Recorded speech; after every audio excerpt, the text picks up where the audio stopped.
आइए सब लोग प्रभु यीशु मसीह की हजूरी में जाते हैं। जिसने हमारी जिंदगियों में आज का ये दिन रखा है, आज की शाम रखी है, जो महान है, सर्वशक्तिमान है, जो प्यारा परमेश्वर है, जो अनादि काल का पिता है, जो सर्वशक्तिमान है, सचमुच वो बड़ा ही महान परमेश्वर है। आज का दिन, आज की शाम, आज की रोशनी जो हम देख रहे हैं उस प्रभु यीशु मसीह की मर्जी से देख रहे हैं। नहीं तो हमें कोई खूबी नहीं है, कोई ताकत नहीं है, कोई लियाकत नहीं है। ये सारा बल उसका है, ये सारी ताकत उसकी है। तो आइए उसी की ताकत के लिए, उसी की महिमा के लिए, आज के दिन के लिए, आज की शाम के लिए, इस कलीसिया के लिए, 10वें रोजे के लिए, इस संगति के लिए प्रभु का धन्यवाद करें, उसके नाम की महिमा करें। हालेलुया। सब लोग धन्यवाद करेंगे, प्रभु यीशु मसीह के नाम की महिमा करेंगे, महिमा करेंगे, महिमा करेंगे। आज के दिन के लिए धन्यवाद करेंगे, आज की शाम के लिए धन्यवाद करेंगे। स्वर्गीय महान है, सर्वशक्तिमान है, और उसका तुल्य कोई भी नहीं है। पूरी कायनात को उसने रचा है, उसने रचा है, और हम उसी की कलाकृति है। उसका धन्यवाद करते हैं, उसके नाम की महिमा करते हैं, उसके बड़े नाम समय देते विच प्रभु जी धन्यवाद धन्यवाद धन्यवाद धन्यवाद। और मेरा परमेश्वर मेरे भाई बहन सभी पर मौजूद है, सभी को तो आशीर्वाद का नाम जो इस लाइव के माध्यम से साथ जुड़ेंगे प्रभु जी, तो उनको बहुत सारी आशीर्वाद का नाम और खुदा आज के तो वचन को आज दो प्रार्थना को आज के वचन को आज के वचन को किसी को तेरे हाथ में अपने हाथ में लेके चला तेरी इच्छा पूरी हो हमने तेरे देते हुए तेरे वचनों में बढ़ सके, तेरे गीतों में हम गा सके, तुझमें आनंद ले सके, तेरी जय जयकार कर सके, तेरा धन्यवाद कर सके प्रभु। हमें ताकत रख, हमें बल रख, तेरा धन्यवाद करते, तेरा धन्यवाद करते हैं। कलीसिया के हर एक बीमार भाई को तेरे हाथ में देते हैं, बहन को तेरे हाथ में देते हैं, तू सबको चंगाई बख्श दे प्रभु यीशु मसीह। अगर कोई दिमाग में परेशान है तेरे नाम से चंगा हो जाए प्रभु यीशु मसीह। अगर किसी घुटनों में देखता है तेरे नाम से चंगे हो जाए प्रभु यीशु मसीह। अगर किसी की आंखों की रोशनी कम तेरे नाम से प्रवेश उनकी आंखों की रोशनी वापस आ जाए प्रभु यीशु मसीह। तू हर एक को कमजोर को बल देने वाला परमेश्वर है, और बल करने वाला परमेश्वर तेरा धन्यवाद करते, तेरा धन्यवाद करते, तेरा धन्यवाद करते प्रभु। हमको संभाल, हमारी निगरानी कर परमेश्वर, हमारे साथ रहना, हमारी मदद सहायता करना परमेश्वर, हमारे होठों को खुला करना प्रभु। को जब पुकारे तो कोई अशुद्ध बात हमारे होठों से ना निकले परमेश्वर। तेरे नाम की महिमा के लिए पवित्र शब्दों का चयन तो खुद करना प्रभु यीशु मसीह, और हर एक की बुद्धि के लिए जो वचन तू देना चाहता है परमेश्वर, हर एक के समय में डालना प्रभु यीशु मसीह, क्योंकि बहुत ही पवित्र परमेश्वर है और तेरे जैसा कोई नहीं है प्रभु यीशु मसीह। तेरा धन्यवाद करते हैं, तेरे बड़े नाम की महिमा करते हैं। इस जगह पर बैठे हर एक भाई बहन को तेरे हाथों में देते हैं, सबको तेरी आशीष हो, सबको तेरी कृपा हो, हमारा साथ देना, हमारे साथ रहना, और तेरा धन्यवाद करते हैं प्रभु, तेरा ही धन्यवाद करते हैं। इस प्रार्थना को सुनना कबूल करना मांगते हैं प्रभु यीशु मसीह के नाम से, आमीन। Hallelujah hallelujah. तो कितने भाई बहन खुश है प्रभु के पास, आमीन। और सचमुच हम प्रभु का धन्यवाद करते हैं आज के 10वें उपवास के लिए, जो उसने प्रभु ने हमें हिम्मत ताकत दी है। और शरीर कमजोर है लेकिन वचन कहता है आत्मा तगड़ा हो। हालेलुया।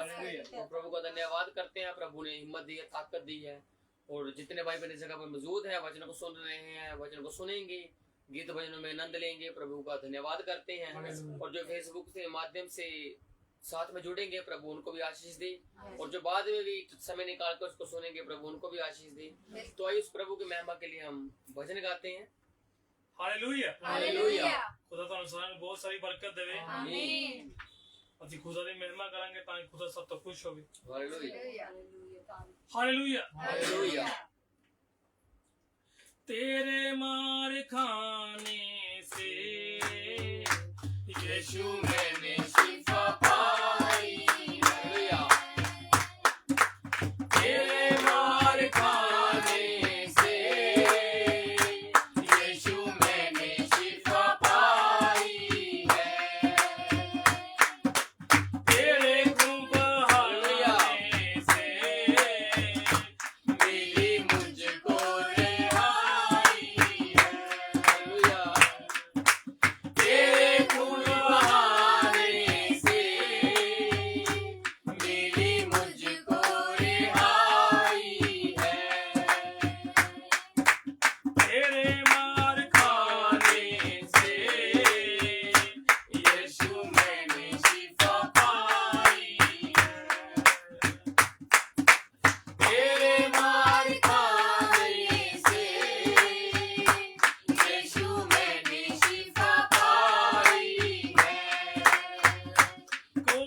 चारा कर तुझसा नहीं, कोई रहबर तुझसा नहीं, कोई चारा कर तुझसा नहीं, कोई रहबर तुझसा नहीं, कोई चारा कर तुझसा नहीं, कोई रहबर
से हमें नजात मिली है, बिल्कुल बिल्कुल उसके लहू बहाने से हमें रिहाई मिली है, उसके कोड़े खाने से हम चंगे हुए हैं, और उसके जी उठने से उसने मौत पर फतह पाई और हम भी मौत पर फतह पा चुके हैं। हालेलुया। अब बस उसकी घोषणा होनी बाकी है, बाकी मौत पर फतह हमने पा ली हुई है। हम यीशु में मर चुके हैं और यीशु में जो मरे हैं वो यीशु में जी भी उठेंगे। हालेलुया। जो पहले मर चुके हैं वो पहले जी उठेंगे और उसके बाद जो हम जीवित हैं बदल जाएंगे। हालेलुया। और एक साथ ही हम प्रभु से मुलाकात करेंगे। हालेलुया। तो आइए हम अपनी आंखों को बंद करते हैं। आज के वचन के लिए हम छोटी सी प्रार्थना करते हैं सिस्टर पर एक साथ मिलकर। हालेलुया तारीफ, तारीफ तारीफ तारीफ सच्चे थे जियोंदे खुदा प्यारे प्रभु जी तेरा धन्यवाद करते प्रभु जी तू महान परमेश्वर है खुदावन खुदा तू दया दी खान है मेरे खुदा हालेलुया। मेरे जिਉਂਦਾ जलाली पिता तू सानू संभाल के रखिया प्रभु जी तेरा धन्यवाद करते धन्यवाद। प्रभु आज दी रोटी देन जा रहे प्रभु तेरा धन्यवाद करते हैं प्रभु यीशु मसीहा तू ही जीवन दी रोटी ते जीवन दा जल है मेरे खुदावन खुदा तेरा वचन कहंदा जिथे दो या तीन तेरे नाम दे विच मौजूद हुंदे ने प्रभु जी तू उत्थे मौजूद हुंदा है मेरे हालेलुया। खुदा ਅਸੀਂ विश्वास करते हैं कि तू उत्थे मौजूद है मेरे आमीन। खुदा सच्चे ते जिਉਂਦੇ बाप खुदावन खुदा जिस तरह तू सानू बीते समय भी संभाल के रखिया प्रभु अगे भी संभाल के रखी जब तक हालेलुया। नहीं आंदा मेरे खुदावन खुदा एक एक साथ लिए तेरा धन्यवाद करते हालेलुया। प्रभु जी क्योंकि जे तू नहीं प्रभु जी ਅਸੀਂ भी नहीं हैगे प्यारे सच खुदा गीता भजना द्वारा आशीष और बरकत दे प्यारे आमीन। खुदा यस प्रभु। ਇੱਥੇ ਬੈਠੇ ਹਰ ਇੱਕ ਬੱਚੇ ਨੂੰ ਹਰ ਇੱਕ ਬਜ਼ੁਰਗ ਨੂੰ ਹਰ ਇੱਕ ਭਾਈ ਭੈਣ ਨੂੰ ਤੇਰੇ ਹੱਥਾਂ 'ਚ ਸੌਂਪਦੇ ਹਾਂ ਪਿਆਰੇ ਖੁਦਾਵੰਦ ਖੁਦਾ ਅਸੀਂ ਪਾਪੀ ਨਿਕੰਮੇ ਕਮਜ਼ੋਰ ਆ ਪਰ ਤੂੰ ਸਾਡਾ ਤਾਕਤਵਰ ਖੁਦਾ ਆ ਪ੍ਰਭੂ हालेलुया। आमीन। तेरे वर्गा कोई नहीं प्रभु जी तू अत्यंत महान है प्रभु जी सच। तू अल्फा ते तू ओमेगा है सच प्रभु जी है। तू जीवन दी रोटी जीवन दा जल है सच खुदा है। खुदा तू यहोवा पाक खुदा है प्रभु जी हालेलुया। प्रभु जी जो सानू देख रहे ने तेरे बच्चे दे वचन सुन रहे प्रभु तो ना तेरी बहुत सारी आशीष और बरकत दे आमीन। खुदा जो अपना टाइम काट के प्रभु तेने सुनन आया खुदा सच खुदा बोल। प्रभु ब्रदर ऋषि नु तेरे हत्था ते ओ सौंप दे यीशु, प्यारे तेरे खुदावन खुदा जो भाई वचन देन जा रहे खुदावन खुदा ओदा लहू प्रभु जी खुदा तू ओदे नाल होके प्रभु जी ओदे मुंह च वचन कड्डी खुदावन खुदा कि बोलने वाला ओ नहीं तू है खुदावन आमीन। खुदा सच। प्यारे खुदा तू सानू इसी तरह हमेशा बंदगी विच लेके आई प्रभु जी क्योंकि ਅਸੀਂ ਜਾਣਦੇ ਆ ਖੁਦਾਵੰਦ ਖੁਦਾ ਜੋ ਆ ਤੂੰ ਆ ਮੇਰੇ ਮਹਾਨ ਖੁਦਾ ਪਿਆਰੇ ਪ੍ਰਭੂ ਜੀ ਇਸੇ ਤਰ੍ਹਾਂ ਸਾਡੇ ਨਾਲ ਰਹਿਣਾ ਖੁਦਾਵੰਦ ਖੁਦਾ ਬਾਕੀ ਪੂਰੀ ਕਲੀਸਿਆ ਨੂੰ ਤੇਰੇ ਹੱਥਾਂ ਤੇ ਦਿੰਦੀਆਂ ਪਿਆਰੇ ਖੁਦਾਵੰਦ ਖੁਦਾ ਉਹਨਾਂ ਉੱਤੇ ਵੱਡੇ ਵੱਡੇ ਭੇਦ ਖੋਲੀ ਪ੍ਰਭੂ ਜੀ ਬ੍ਰਦਰ ਹਰਸ਼ ਨੂੰ ਵੀ ਤੇਰੇ ਹੱਥਾਂ 'ਚ ਦਿੰਦੀਆਂ ਖੁਦਾਵੰਦ ਖੁਦਾ ਜੋ ਤੇਰਾ ਬੱਚਾ ਖੁਦਾਵੰਦ ਖੁਦਾ ਵਚਨ ਦਿੰਦਾ ਪ੍ਰਭੂ ਜੀ ਮੇਰੇ ਖੁਦਾ ਤੇਰਾ ਵੱਡਾ ਕੰਮ ਕਰੇ ਮੇਰੇ ਖੁਦਾਵੰਦ ਖੁਦਾ ਉਹਦੀ ਘਰ ਫੈਮਿਲੀ ਤੂੰ ਜੈਨੀਫਰ ਨੂੰ ਖੁਦਾਵੰਦ ਖੁਦਾ ਤੇਰੇ ਹੱਥਾਂ 'ਚ ਦੇਨੇ ਖੁਦਾਵੰਦ ਖੁਦਾ ਸ਼ੈਤਾਨ ਕੋਈ ਵੀ ਤਰ੍ਹਾਂ ਦੀ ਬਦਤਮੀਜ਼ੀ ਨਾ ਕਰ ਸਕੇ ਪ੍ਰਭੂ ਜੀ ਸ਼ੈਤਾਨ ਤਾਂ ਹਾਰਿਆ ਸੀ ਹਾਰੇਗਾ ਤੇ ਤੂੰ ਜਿੱਤਿਆ ਸੀ ਤੇ ਜਿੱਤੇਗਾ ਖੁਦਾਵੰਦ ਖੁਦਾ ਤੂੰ ਯਹੋਵਾ ਰਾਫੀ ਹੈ ਖੁਦਾਵੰਦ ਖੁਦਾ ਤੂੰ ਮਹਾਨ ਹੈ ਪ੍ਰਭੂ ਜੀ ਖੁਦਾਵੰਦ ਖੁਦਾ ਹਰ ਇੱਕ ਤੇ ਆਪਣਾ ਮਸਾ ਉਡੇਲਣਾ ਪਿਆਰੇ ਖੁਦਾਵੰਦ ਖੁਦਾ ਤੂੰ ਰਹਿਮ ਕਰਨਾ इस प्रार्थना ਨੂੰ सुनना और कबूल करना आमीन आमीन। हालेलुया। हालेलुया। तो आइए हम सब लोग वचन में जाते हैं और हम लोग निकालते हैं रोमियो की किताब, नए नियम की किताब है रोमियो और उसका 5 अध्याय और 12वां वाक्य सभी लोग निकाल लो। रोमियो की किताब है, संत पौलुस के द्वारा लेटर लिखा हुआ है रोमियो की कलीसिया को और उसका 5 अध्याय और सभी लोग निकाल लो। 5 का 12वां वाक्य सभी लोग निकाल लो, इकट्ठे पढ़ेंगे। हाँ जी। इसलिए जैसा एक मनुष्य के द्वारा पाप जगत में आया हाँ जी। और पाप के द्वारा मृत्यु आई हाँ जी। और इसी रीति से मृत्यु सब मनुष्यों में फैल गई फैल गई। हाँ जी। क्योंकि सबने पाप किया क्योंकि सबने पाप किया। जो हमने ये वाक्य पढ़ा है रोमियो उसकी 5 उसकी 12 में क्या लिखा हुआ है कि इसलिए जैसा एक मनुष्य के द्वारा पाप जगत में आया। आज हम इस पाप के विषय में चर्चा करेंगे और देखेंगे कि पाप जो है मनुष्य जाति में फैला कैसे। हम इसकी जड़ को थोड़ा सा देखेंगे आज कि ये कैसे फैला, क्योंकि हम नए नियम की बात कर रहे हैं। जब यीशु मसीह आ गए उसके बाद उसका चेला है संत पौलुस और ये व्यवस्था का बहुत बड़ा ज्ञानी इंसान था, व्यवस्था को जानने वाला था। लेकिन जब इस पर प्रभु की कृपा हुई तो इसने प्रभु का काम करना शुरू कर दिया और जब इसने प्रभु का काम शुरू करना कर दिया शुरू तो ये पीछे नहीं हटा फिर और ये आगे ही बढ़ता गया और यही इसके ऊपर प्रभु ने फिर बाद में भेद खोलने शुरू कर दिए।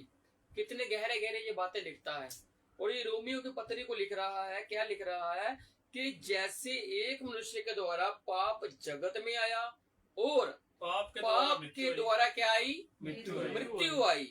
मतलब कि अगर पाप ना आता तो मृत्यु ना आती। अगर मृत्यु आई है तो उसकी जड़ क्या है? पाप है। और पाप को लेकर आने वाला कौन है? मनुष्य है। हालेलुया। हम थोड़ा सा आसानी तरीके से समझेंगे इसको। मनुष्य जब परमेश्वर ने बनाया, हम उसमें भी जाएंगे वापस, क्या लिखा कि मनुष्य के द्वारा पाप आया, पाप के बाद मृत्यु आई। और इसी रीति से पहले ये रीत नहीं थी। पहले ना तो पाप था, सिर्फ एक मनुष्य था जो भला मनुष्य था, उसमें भलाई ही भलाई थी, परमेश्वर की भलाई ही भलाई थी, जब तक पाप नहीं आया। जब पाप आया उस मनुष्य में तो पाप के बाद आई मृत्यु। और मृत्यु जब आई तो ऐसा करते करते इसी रीति से ये जो मृत्यु है ये पूरे जगत में, पूरे संसार में फैल गई। किसके द्वारा? एक मनुष्य के द्वारा। हालेलुया। इसलिए जैसे एक मनुष्य के द्वारा मृत्यु आई है तो एक मनुष्य के द्वारा जीवन भी आएगा, वो हम देखेंगे। तो क्या लिखा है कि मनुष्यों में मृत्यु इसी रीति से फैल गई क्योंकि सब ने फिर क्या हो गया? सब पाप की अवस्था में आ गए। जबकि पहले ऐसा नहीं था। जो पहला आदम था वो निकालते हम उत्पत्ति की किताब में चलते हैं और आज हम पाप के विषय में देखेंगे कि पाप का मनुष्य जाति में फैलना ये कैसे फैल गया। हाँ जी, उत्पत्ति उसका 2 और उसके 15 निकालते हैं और देखते हैं कि प्रभु क्या कह रहा है। उत्पत्ति की किताब उसका 2 अध्याय और 15 वाक्य। तब यहोवा मनुष्य ने आदम को लेकर अदन की वाटिका में रख दिया। देखो, जो हम मनुष्य को पढ़कर आए हैं रोमियो की पत्री में, उसी मनुष्य की तरफ हम आ गए हैं जब ये पाप की अवस्था में नहीं था। हालेलुया। ध्यान से समझिएगा इसको। जब ये पाप की अवस्था में नहीं था, जो पढ़कर आए हैं वो पाप की अवस्था में था। पाप आया, पाप का मृत्यु आई, मृत्यु ऐसे करते करते पूरे जगत में फैल गई और सब लोग पाप में चले गए, ऐसा वचन कहता है। लेकिन जब ये पाप नहीं आया था तब की बात है। तब क्या हुआ? तब यहोवा परमेश्वर ने आदम को लेकर अजी अदन की वाटिका में रख दिया। ये क्या हुआ? जब हम उसका 2 के साथ पढ़ते हैं तो परमेश्वर ने क्या किया? आदम को भूमि की मिट्टी से रचा। ये 3 अध्याय है, पहला, दूसरा और तीसरा। इसी उत्पत्ति के 3 अध्याय में मनुष्य की उत्पत्ति लिखी है और मनुष्य का पाप में गिरावट लिखी हुई है। जब आप पहला अध्याय पढ़ते हो तो पहला जो आदम था वो आत्मिक आदम था। जब आप दूसरे अध्याय में आते हो तो दूसरे अध्याय में आदम को एक शरीर मिलता है, एक ढांचा मिलता है, एक मिट्टी का शरीर मिलता है और वो एक शारीरिक आदम बन जाता है। और जो तीसरे अध्याय में हम जाएंगे उसमें वो पापी आदम बन जाता है, पाप की अवस्था में वो चले जाता है, जिसके विषय में संत पौलुस कह रहा है कि एक मनुष्य के द्वारा पाप आया, पाप के बाद मृत्यु आई और मृत्यु पूरे जगत में फैल गई, ऐसा कहता है वचन। और इस जगह पर क्या हुआ? अदन की वाटिका में रखा गया। हाँ जी, किस लिए रखा गया? कि वह उसमें काम करे, हाँ जी, और उसकी रक्षा करे। प्रभु ने आदम को बनाया था अपनी अदन की वाटिका के लिए, काम करने के लिए, रक्षा करने के लिए। जो इससे पहले एक फरिश्ता बनाया गया था वो इसमें निपुण नहीं निकला। कुछ घमंड की वजह से, कुछ ईर्ष्या की वजह से, अपनी गद्दी को ऊंचा करने की वजह से उसको गिरा दिया गया, उसके सिंहासन को तहस नहस कर दिया गया। फिर प्रभु नया डिसीजन लेता है और आदम को मिट्टी की से बनाता है और उसको अदन की वाटिका में रखता है कि वो अब उसकी रक्षा करेगा। लेकिन जो दूसरा एक इंसान था, जो फरिश्ता था, जो फरिश्ते के पद से हटा दिया गया, उसको ये अच्छा नहीं लगा। उसने देखा कि मैं एक नूर हूं, मैं एक जगत का ऐसा चमकने वाला भोर का तारा हूं मैं, और मुझे नीचे पटक दिया गया और मेरी उस अदन की वाटिका में किसको रख दिया गया? आदम को। किसको? जिसको मिट्टी से बनाया गया। और ये उसको बात ना गवारा थी, जिसकी वजह से आगे जाके क्या होगा? जी, और यहोवा परमेश्वर ने आदम को ये आज्ञा दी और परमेश्वर ने उसको आज्ञा भी दी। पहले वो आत्मिक आदम था एक अध्याय में, दूसरे अध्याय में वो भला आदम बन गया। सिर्फ इसमें भलाई ही भलाई है, इसको ना बुराई का पता है, ना किसी की हत्या करने का पता है, इसको कुछ भी नहीं पता। इस आदम को, जिसको प्रभु ने अदन की वाटिका में रख दिया। अब रखने के बाद प्रभु इसको आज्ञा दे रहा है, जी, तू वाटिका के सब वृक्षों का फल बिना खटके खा सकता है। जितनी अदन की वाटिका के वृक्ष के फल तू देख रहा है, सबको तू बिना खटके तेरे दिमाग में कोई शंका ना हो, कुछ भी ना हो, तू सब फलों को बिना सोचे समझे खा सकता है, क्योंकि मैंने ये तेरे अधिकार में, तेरी रक्षा में कर दिए हैं। पर भले या बुरे के ज्ञान का जो हाँ जी, वृक्ष है, हाँ जी। उसका फल तू कभी ना खाना। देखो प्रभु की ओर से आज्ञा आई है कि तू इस वृक्ष के फल को मत खाना। हालेलुया। आज हमें प्रभु की आज्ञा का पालन करना चाहिए। हालेलुया। वो जी हमारे लिए जरूरी भी है। अगर प्रभु कोई चीज मना कर रहा है तो वो मना होनी चाहिए। इसलिए वचन में लिखा है कि मनुष्य की आज्ञा मानने से अच्छा कि मैं प्रभु की आज्ञा को मानूं। तो ये क्या, प्रभु ने उसको आज्ञा दी कि तू सब खा सकता है, लेकिन भले और बुरे के ज्ञान के वृक्ष के फल को तू कभी नहीं खाना। ना खाना। और आगे क्या होगा? क्योंकि जिस दिन तू उसका फल खाएगा, क्योंकि जिस दिन तू फल खा लेगा उसी दिन अवश्य मर जाएगा। ये बात ही यहोवा की जो उसने आदम से कह दी हवा बनने से पहले। अभी औरत का निर्माण नहीं हुआ, अभी औरत की सृष्टि नहीं हुई, उससे पहले प्रभु ने आज्ञा दे दी आदम को कि देख ये अदन की वाटिका तेरी है, ये रक्षा तूने करनी है, वृक्ष सारे तेरे हैं, जानवर सारे तेरे कंट्रोल में है, तेरे अधीन है, और तूने भले और बुरे के ज्ञान के वृक्ष में से नहीं खाना। अगर तू खाएगा तो तू मर जाएगा। ये प्रभु की बात है, ये यहोवा की बात है जो आदम से हुई। अब चलते हैं तीसरे अध्याय में। हाँ जी, यहोवा परमेश्वर ने जितने बेनौले पशु बनाए थे, हाँ जी, उन सब में सर्प दूत था। सर्प दुष्ट था। सर्प ही एक ऐसा प्राणी था, बीज का प्राणी था, जो चल फिर सकता था और जो दोनों की दृष्टि में समान दिखता था। बातें करने में या डील डोल में वो ऐसा था, लेकिन साथ में लिखा है वो दुष्ट भी था। अब चाहे इसको दुष्ट कह लो, चाहे इसको दुष्ट कह दो, क्यों? क्योंकि आगे ये दुष्टता वाला काम करवाएगा। और वचन में लिखा है कि जो पापी है वो मन फिरा सकता है, लेकिन जो दुष्ट है वो परमेश्वर को मानता ही नहीं है। बिल्कुल। और दुष्ट कहता है कि कोई परमेश्वर है ही नहीं, लेकिन पापी कभी ना कभी कह सकता है कि परमेश्वर है। हालेलुया। इसलिए प्रभु कहते हैं मैं पापियों के लिए आया हूँ। वो दुष्टों के लिए नहीं कहता, दुष्टों के लिए आया हूँ, वो कहता पापियों के लिए आया हूँ। पहला इंसान होता है, इंसान पापी बनता है, और पापी बनने के बाद वो दुष्ट बन जाता है, जब वो किसी की भी नहीं सुनता फिर। लेकिन प्रभु है जो पापी इंसान को ही वापस इंसान की अवस्था में लाना चाहता है। और इस जगह पे क्या होता है, सर्प दुष्ट था, उसने क्या किया, उसने स्त्री से कहा। अब ये बात जो है, अब आदम को जो हुक्म मिल गया था कि तूने उस वृक्ष के फल को नहीं खाना, जब खाएगा तो क्या होगा, तू मर जाएगा। ये प्रभु की बात थी कि मरेगा, तू मरेगा, ठीक है, ये प्रभु की बात थी, तू मर जाएगा। लेकिन जब उसके बाद प्रभु ने आगे चलते हैं तो प्रभु ने एक स्त्री का निर्माण किया और उसको उसकी पसली में से निकाला आदम की, और उसको आदम के पास ले आया, और उसका नाम उसने हवा रखा, क्योंकि वो आदम के बीच में से निकली थी, और वो उसकी हड्डी में से हड्डी और मांस में का मांस था।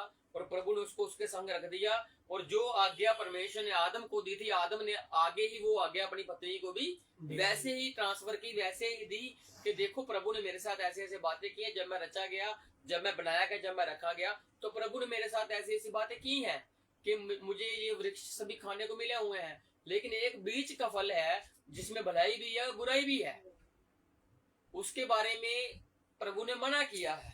हालेलुया।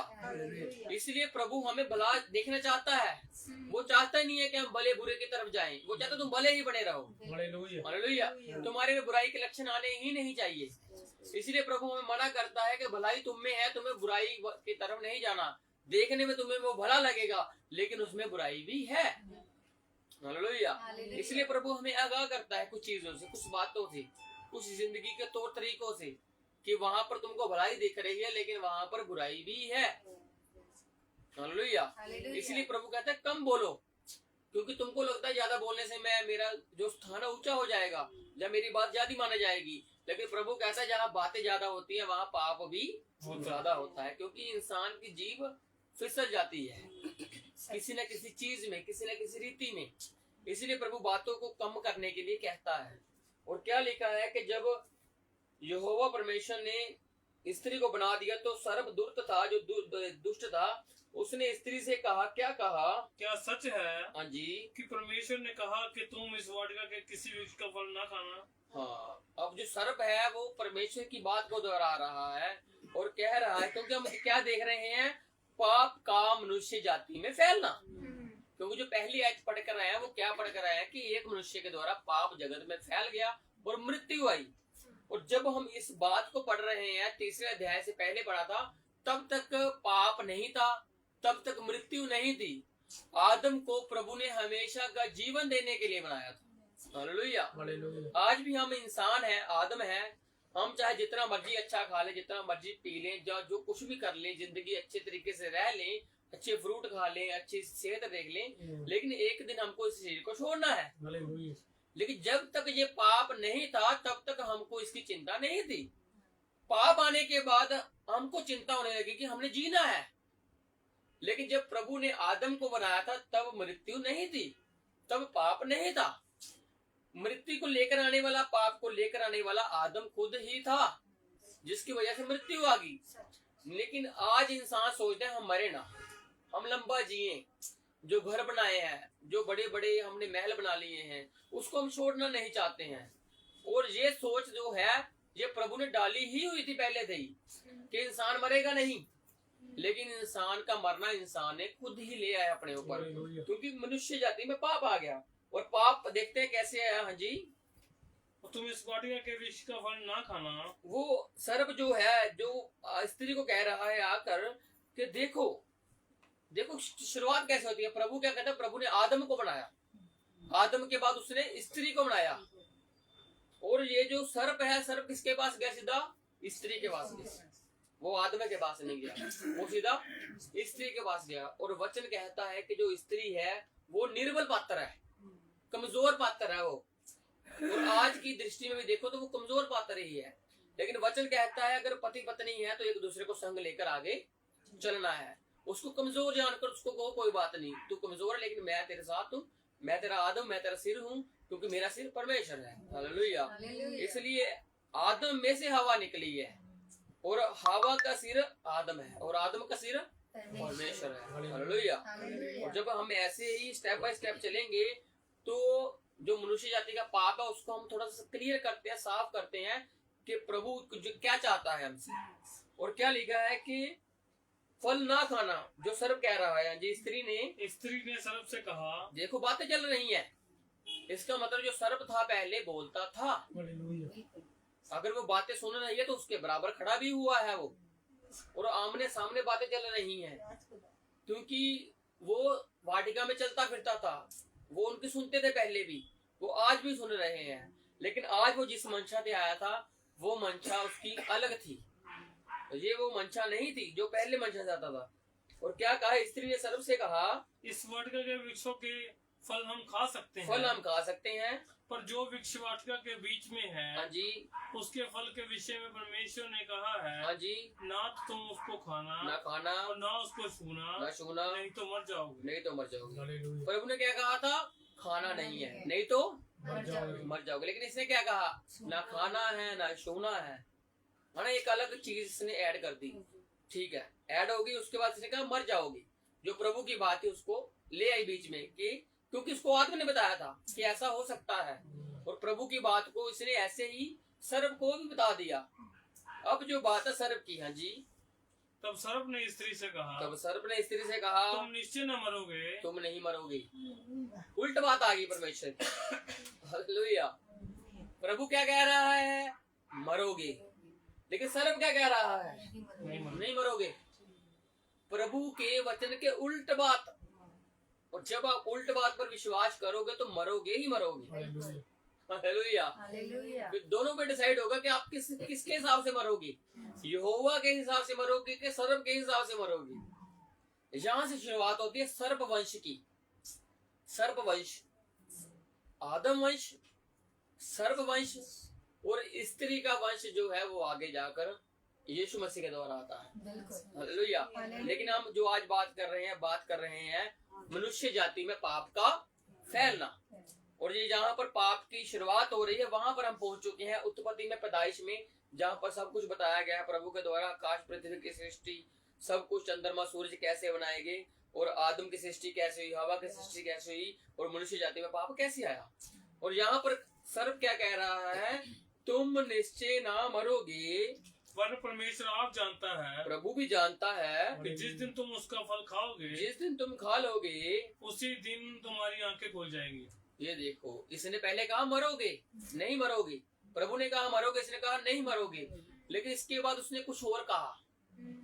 जो उसके फल के विषय में था। क्या कहा? आंखें खुलेंगी। हालेलुया। इसलिए आंखें खोलने की बात हो रही है।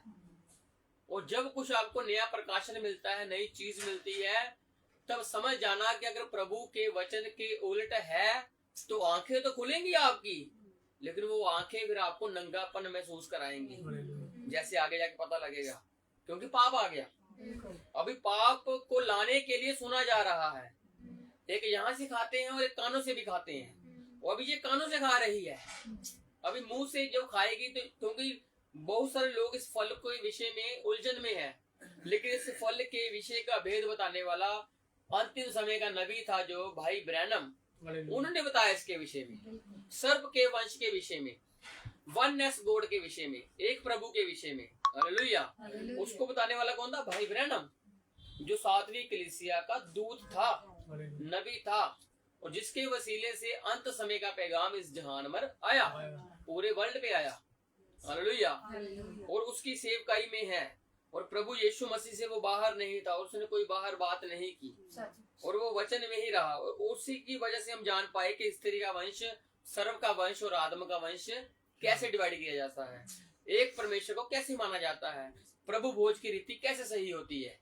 और यहाँ पर क्या हुआ कि उसने कहा कि तुम निश्चय ना मरोगे, बल्कि प्रभु भी जानता है कि जिस दिन तुम खाओगे तो तुम्हारी आंखें खुलेंगी। हालेलुया। प्रभु ने कहा मरोगे, इसने कहा नहीं मरोगे, लेकिन आंखें खुल जाएंगी। लेकिन आगे जाके बात इसकी बुरी होती है, ना तो मरते हैं, ना तो कुछ होता है, लेकिन आंखें खुलती हैं। हालेलुया। फिर क्या प्रभु झूठ बोल रहा था? नहीं, प्रभु इनको भलाई में ही रखना चाहता था। प्रभु इनको बुराई की ओर जाने नहीं देना चाहता था कि तुम बुराई की ओर जाओ। इसलिए प्रभु नहीं चाहता था कि तुम में पाप आए। जब पाप आएगा तो मृत्यु आएगी, और जब तक ये बातें चल रही हैं तब तक मृत्यु नहीं है, तब तक पाप नहीं है। लेकिन जब आगे जाकर ये फल खाया जाता है तो बाइबल बयान करती है वो मरे नहीं, वो नहीं मरे। हाँ जी, पढ़ेंगे आगे जाकर, जब आंखें खुलती है 7 से,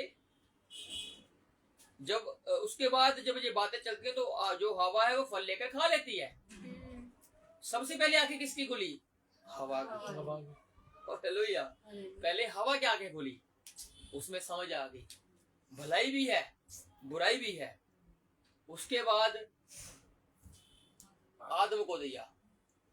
जब पूछा जाता है तो आगे जाके देखिएगा जी, तब उन दोनों की आंखें खुल गई। उन दोनों की आगे, पहले थोड़ा शेर से पढ़ लेंगे जी। अत्यंत जब स्त्री ने देखा उस वृक्ष का फल खाने के लिए अच्छा। ये पहले भी देखते थे उस फल को, लेकिन तब इनको इतना अच्छा नहीं लगा। लेकिन जब उस वृक्ष की ओर ध्यान से दिखाया गया, उसकी आंखों की टकटकी लगाई गई कि देखो देखो इसको, देखो देखो, उस पर जोर डाला गया, तो फिर इन्होंने देखा, चाहा, मन में आया, दिल में आया, दिमाग में आया, आंखों से उतरा, कानों से गया, दिल में उतरा, और वो आगे जाकर खा लिया गया। और ये वो फल नहीं है कि खाया और पेट भर गया, ये वो फल नहीं है। बाइबल जो बताती है 2 फलों के विषय में बताती है। एक तो फल जो हम खाते हैं वृक्ष के फल, और एक फल होता है पेट का फल, गर्भ का फल। और इसका समय था एक जो प्रभु ने आदम और हवा के लिए रखा हुआ था। लेकिन जो चीज समय से पहले हो जाती है वो पाप को लेकर आती है।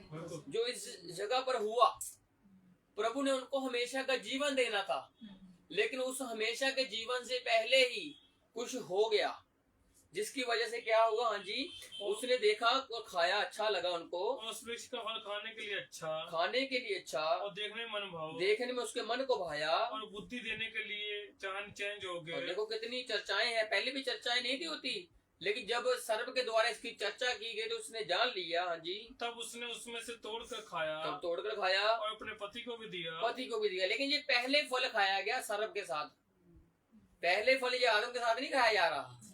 पहला फल इसको खिलाने वाला कौन है? सर्प ही है। फिर ये जो बातें हो रही हैं ये आदम को बता रही है। जो हवा है ये बातें बाद में आदम को बता रही है, जो बातें सर्प से करके गया।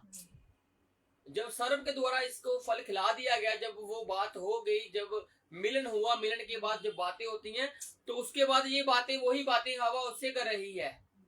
और ये देखो, ये खाने में अच्छा है, देखने में मन भाव है, खाकर देखो, मैंने भी खाया है, मेरी आंखें खुल गई है, जो तुम देख रहे हो मैं वो देख रही हूँ, लेकिन तुम उस अपने आप को नहीं देख पा रहे हो। तो ये क्या करती है, आदम को भी देती है, हाँ जी, और उसने भी खाया, उसने भी खा लिया, तब उन दोनों की आंखें खुल गई। फिर उन दोनों की आंखें खुल गई। सर्प की आंखें तो पहले ही खुली हुई थी, उसके बाद उसने हवा की खोली, हवा ने फिर आदम की खोली, हाँ जी। और उनको मालूम हुआ, फिर उनको मालूम हुआ, पहले नहीं मालूम था, पहले सिर्फ सर्प को मालूम था ये नंगे हैं। सर्प ने फिर इनको बताया हवा को, देख, खाकर देख, मरोगे नहीं, मैं कह रहा हूं नहीं मरोगे, तुम मरोगे नहीं, बल्कि तुम्हारी आंखें खोलेंगी। क्योंकि हम क्या देख रहे हैं, मनुष्य जाति में पाप का फैलना, और हम पाप के फैलने की चर्चा कर रहे हैं कि पाप कैसे फैल गया।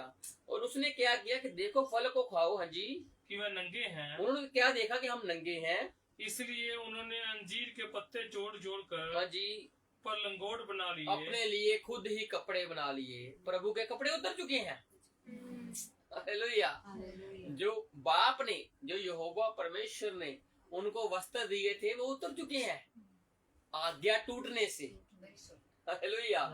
इसलिए परमेश्वर कहता है 7वीं कलीसिया को, तू कहता है तू कपड़े पहना हुआ है, तू कहता है तेरे पास बहुत धन है, लेकिन मैं देख रहा हूँ कि तू तो नंगा पड़ा है, तेरे पास तो धन ही नहीं है, तू तो कंगाल है, हालेलुया। इसलिए प्रभु कहता है मुझसे वस्त्र ले लो, जिसको पहनकर तुम्हें नंगेपन का एहसास ना हो। मुझसे सुरमा ले लो कि जिसको लगाकर तुम्हारी आंखें अच्छे अच्छे से दिखने लग जाएं, हालेलुया। इसलिए प्रभु हमें सम्मति देता है, सलाह देता है। तो इस जगह पर क्या हुआ, एक पाप आया, किसके द्वारा, सर्प ने हवा को दिया, हवा ने आगे आदम को दिया, और सर्प बीच में से नाम नहीं आया आगे जाकर, लेकिन आगे जाके जब सजाएं लगती हैं तो पता लगता है कि सजा लगी, सर्प को भी लगी रेंगने की, आदम को भी लगी मेहनत करने की, हवा को भी लगी गर्भ जब तू देगी तो तेरी पीड़ा को मैं बढ़ाऊंगा, हालेलुया। पहले ये सजाएं नहीं थी, लेकिन जब हुक्म टूटा, जब वस्त्र निकल गए, तो अपने लिए वस्त्र नए बना लिए गए, तो उन वस्त्रों को इन्होंने पहन लिया, और जब इन्होंने पहन लिया तो इन्होंने सोचा कि हम तो नंगे हैं, जबकि वो पहले भी नंगे ही थे, हालेलुया। वो पहले भी नंगे थे, लेकिन उनमें भलाई थी, उनमें अच्छाई थी,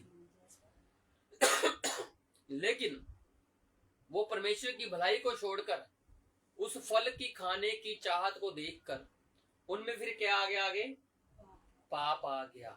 जब आप इसको आगे पढ़ोगे, घर पर जाके पढ़ोगे, तो फिर आपको मालूम चलेगा कि प्रभु इससे दुख लगा प्रभु को, कि जिस आदम को मैंने भलाई के लिए बनाया था वो बुराई में चला गया, हालेलुया। प्रभु ने फिर उस आदम को वैसा नहीं बनाया था। इसलिए हमने क्या देखा है कि पहले अध्याय में जब पढ़ोगे 1:26, तो प्रभु ने क्या किया, मनुष्य को अपने समानता में बनाया, आत्मिक आदम बनाया। दूसरे अध्याय में उसने उस आत्मिक आदम के अंश को मिट्टी वाले आदम में रखा कि वो जीवित प्राणी बन गया।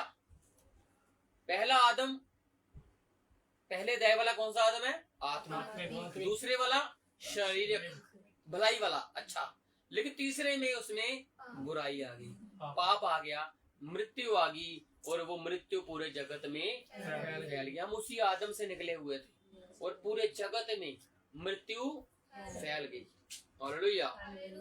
जो पहला प्रभु यीशु मसीह में हम जानते हैं, पढ़ाऊंगा नहीं, आपको पता भी होगा, काफी लोगों को हम देख रहे हैं कि पाप मनुष्य जाति में फैल गया, लेकिन क्या है कि पाप फैला ही रहेगा, पाप को कोई निचोड़ नहीं है, पाप का कोई इलाज नहीं है, इलाज है, हालेलुया। जैसे मनुष्य जाति में पाप आया, जैसे कोई रोग आता तो उसका इलाज भी होता है, उसकी दवाई भी होती है, उसकी मर्ज भी होती है, वैसे ही अगर ये पाप आया तो इस पाप का इलाज भी खुद निकालने वाला प्रभु यीशु मसीह है, हालेलुया।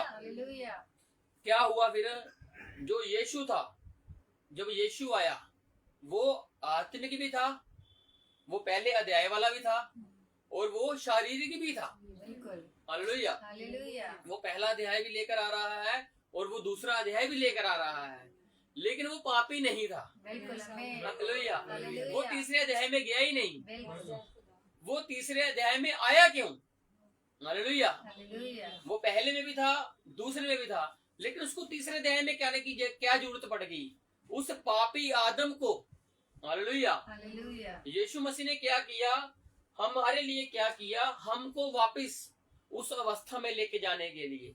हालेलुया। क्योंकि पाप फैल चुका है, मृत्यु आ चुकी है और पूरे जगत में फैल चुकी है, लेकिन परमेश्वर ने रास्ता निकाला, सालीब का रास्ता निकाला, उस क्रूस का रास्ता निकाला कि मार्ग मैं हूँ, सत्य मैं हूँ, जीवन में। और यीशु मसीह ने क्या कहा कि मैं पापियों के लिए आया हूँ। हालेलुया। और वो पापियों के लिए जब आया, वो पापी नहीं था, लेकिन वो पापियों के लिए आया। और जब वो पापियों के लिए आया तो उसने आदम का हाथ पकड़ा और कहा कि तू विश्वास करता है कि मैं चंगा कर सकता हूँ? हालेलुया।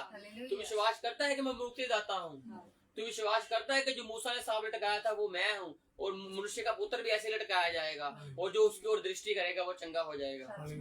हालेलुया। क्योंकि मूसा ने जो पीतल का सांप बनाया था उसको देखकर लोग चंगे हो रहे थे, और वैसे ही प्रभु यीशु मसीह को देखकर उसको अपनाकर लोग चंगे होते हैं।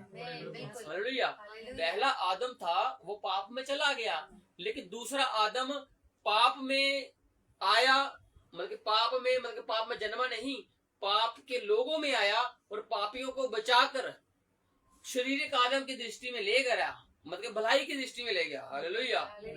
वो भलाई और बुराई में जी रहे थे, हम भलाई और बुराई में जी रहे थे, लेकिन प्रभु का जब हमने हाथ थाम लिया तो हम भलाई में आ गए। इसलिए प्रभु कहता है किसी को श्राप मत दो, आशीषें दो, क्योंकि तुम आशीषों के लिए बुलाए गए। प्रभु हमको उस दूसरे अध्याय में लेकर जाना चाहता है, जब आदम को उसने भूमि की मिट्टी से रचा।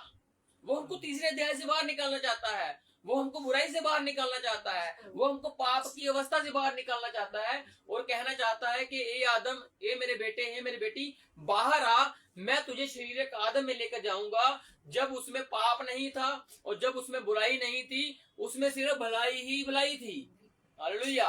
और जब आप उस भलाई वाले आदम में बन जाते हो तो प्रभु कहता है मैं खुद ही आऊंगा और तुमको अपने साथ लेकर उस पहले अध्याय में लेकर जाऊंगा, जब तुम आत्मिक बन जाओगे। हालेलुया। पहला आदम मनुष्य जात था जो उसने क्या किया? आत्मिक, शारीरिक और पाप में चला गया, लेकिन जब यीशु मसीह आया वो पापियों को छुड़ाया और उसको भलाई में लेकर आया। दूसरे अध्याय में लेकर आया उत्पत्ति के, जब वो भलाई वाला था, जब उसमें पाप नहीं था, उसको उसमें लेकर आया, उसके सारे गुनाहों को बख्श दिया, उसको सारे गुनाहों को क्षमा कर दिया, और वो कहता है कि जो मेरे पीछे चलेगा वो मृत्यु का स्वाद नहीं चखेगा, क्योंकि मृत्यु तुम पर आज करती आई है, लेकिन अब तुमने मुझ पर विश्वास कर लिया है, अब मृत्यु का तुम पर कोई अधिकार नहीं, क्योंकि उसका मुझ पर भी कोई अधिकार नहीं था। यीशु मसीह ने ही हमारा हाथ पकड़ा, हमें उसने भलाई वाला आदम बनाया, और वो ही हमें उस आत्मिक आदम में भी लेकर जाएगा। हालेलुया। ये थी प्रभु की योजना। मनुष्य में जो पाप फैला था, प्रभु यीशु मसीह के द्वारा उस पाप का छुटकारा। हालेलुया।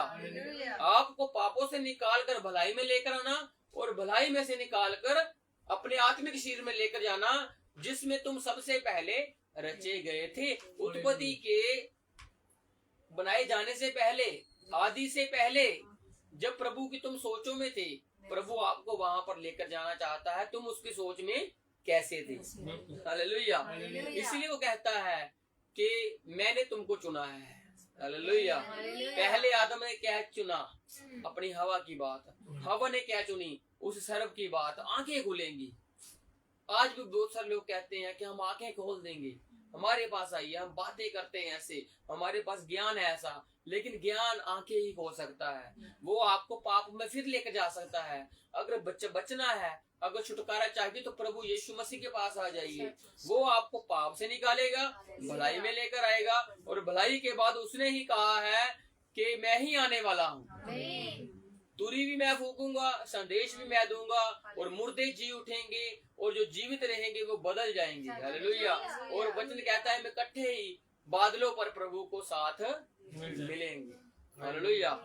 इसीलिए जब आदम ने पाप कर दिया तो प्रभु को बहुत दुख लगा, और प्रभु का उसके लिए चिल्लाहट थी, प्रभु का उसके लिए दुख था। प्रभु उसको जब ठंडे समय में मिलने आता था और वो उसने उसको कहा कि आदम तू कहाँ है, तो उसने कहा प्रभु मैं तो नंगा हूं, मैं तेरे सामने नहीं आ सकता।